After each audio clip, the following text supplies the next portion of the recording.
Mga Mars, bigyan buhay natin ang ating lulutuing kangkong.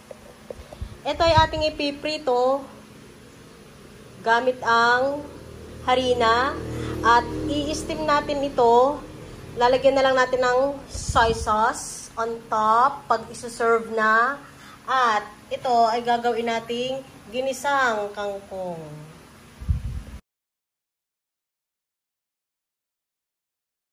Isang kawali para sa pagprito at meron tayong isang kawali may tubig para sa steam kangkong.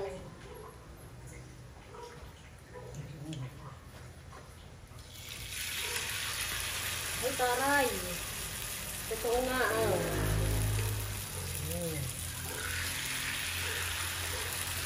parang dahan-dahan lang muna kasi maliit yung kawali.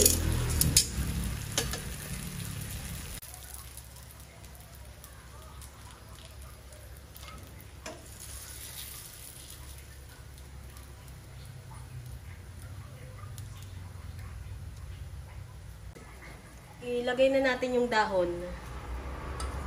Siguro mga 2 minuto lang siyang pinakuluan, tapos nilagay na yung dahon. Maya-maya ahunin na natin. Luto na siya, kaya pwede na natin siyang ahunin.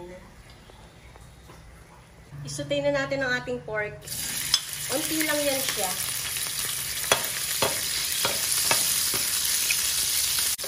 Oh my God! Nanlalaban.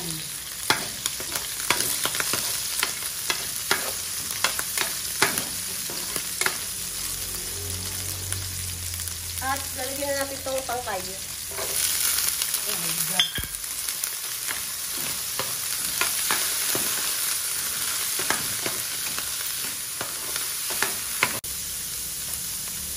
Asin. Pinch of salt.